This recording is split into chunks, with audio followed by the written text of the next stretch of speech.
పరమానందయ్య అనేటువంటి ఒక మహా గొప్ప గురువు ఉంటాడు.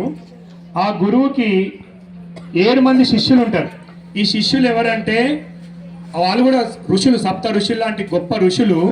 వాళ్ళు శాపవశాత్తు మందబుద్ధులు అవుతారు. మందబుద్ధులైనటువంటి వాళ్ళని పరమానందయ్య అనేటువంటి గొప్ప మేధావైనటువంటి గురువు దగ్గరికి చేర్చినప్పుడు వాళ్ళు రకరకాల అంటే అల్లరి పనులు, అంటే తెలివి లేని తనంతో చేసేటువంటి పనుల కారణంగా ఆ గురువుకి సమాజానికి కూడా మేలే జరుగుతుంటుంది, అనుకోకుండా జరుగుతుంది. అది దైవం యొక్క సంకల్పం.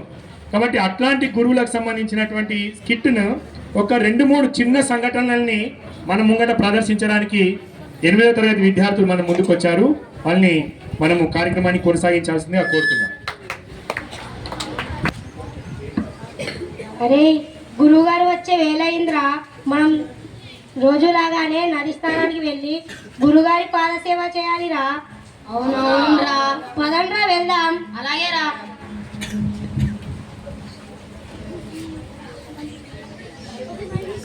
నీళ్ళు బాగా చల్లగా ఉన్నాయిరా.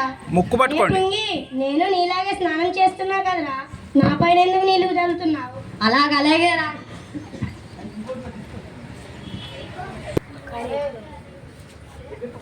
అరే మనం ఇందాకే నదిలో స్నానం చేసాం కదరా, మనం ఒక్కసారి ఎంతమంది ఉన్నామో లెక్కించుకుందామా? అలాగే రా. వర్షంలో నిలబడండి రా. 1 2 3 4 5 6. అరే మనలో ఒకరిని నది మింగేసిందిరా. లెక్కించడం రాదురా, నేను లెక్కిస్తా. 1 2 3 4 5 6. నిజంగానే నదికి మింగేసిందిరా. గురువు గారికి చెప్దాం పదండిరా.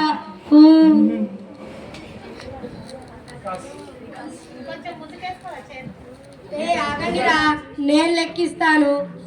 1 2 3 4 5 6.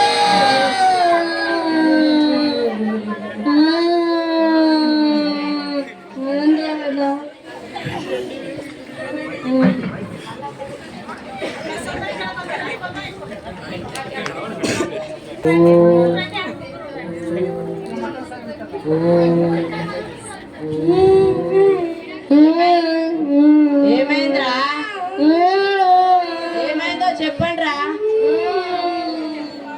ఏమైందో చెప్పండిరా.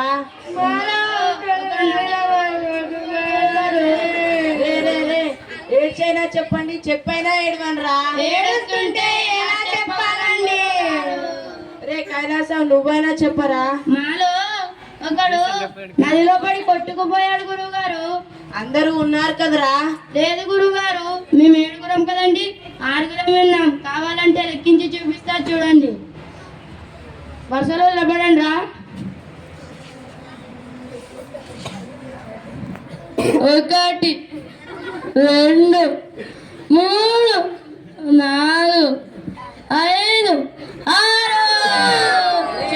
విధవా, ముందు నిన్ను నువ్వు లెక్కించుకొని తర్వాత అవతి వాళ్ళని లెక్కించాలిరా. అలాగే గురువు గారు, నేను లెక్కిస్తాను. 1 2 4 5 6 7 8. ఒకరు ఎక్కువ వచ్చారా? అరే విధవల్లారా, మీకు లెక్కించడం రాదు, నేను లెక్కిస్తా చూడండి. 1 2 3 4 5 6 7. గురువు గారు లెక్కలు బాగా వస్తాయిరా. గురువు గారు లెక్కించడం వల్లనే మనలో ఒకడు తివచ్చారా, లేదంటే నదిలో పడి కొట్టుకుపోయాడ్రా. మీ తెలివి తెల్లారినట్టే ఉంది కానీ కూర్చోండి. రే నా పంచ చినిగినట్టుంది, వెళ్ళి సూది పట్టరండి రా. అలాగే గురువు గారు.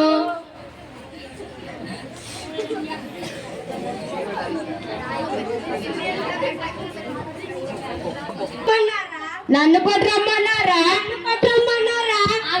ఆగండి. గురువు గారు పట్టండ్రా అన్నారు. దాని అర్థం అందరు కదరా. గురువు గారు ఇంత చిన్న సూదిని ఇంతమందిని తెమ్మన్నారు అంటే దాంట్లో ఏదో అర్థం ఉందిరా. అలాగే పరీక్షిస్తూ ఉంటారా? మనమే అర్థం చేసుకోవాలి. సరేరా. అరే నాకు ఒక ఉపాయం వచ్చిందిరా.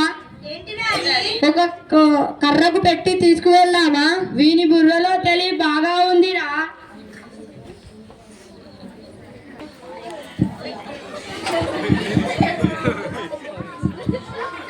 ఓహం ఓహం హోం ఓహం ఓహం. గురుగారు అరే సూది తమ్మంటే కర్ర ఎందుకు తెచ్చారా?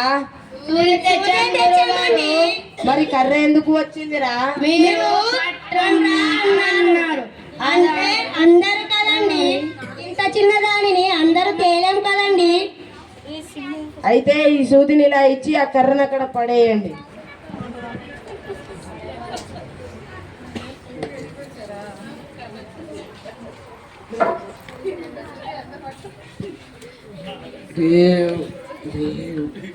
అరే కైలాసం, గణపతి, చెప్పండి గురువు గారు.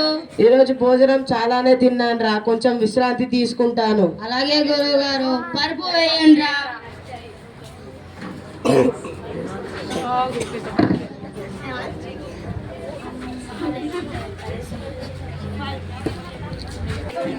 ఇది నా కాలురా. ఇది నా కాలురా.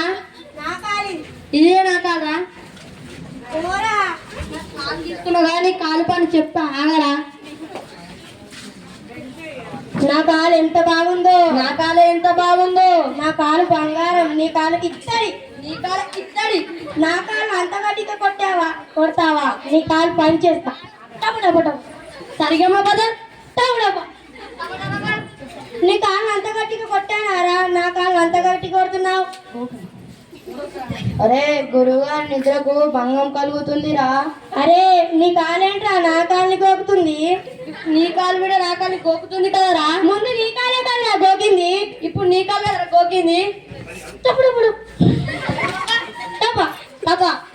నా కాలు నీ కాలు ఎలా చేసావచ్చు?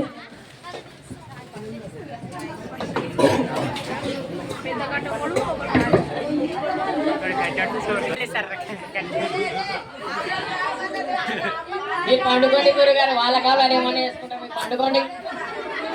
వాళ్ళ కాలు ఏమన్నా చేసుకుంటారు. బంగారం లాంటి కాలు లేకపోతే వచ్చినాక నా కాళ్ళను కాపాడే వాళ్ళం, లేకపోయిండే ఈ పిచ్చి వాళ్ళు నా కాళ్ళని విరగొట్టేవాళ్ళు. Very good very good. పరమానంద శిష్యులకు అభినందనలు.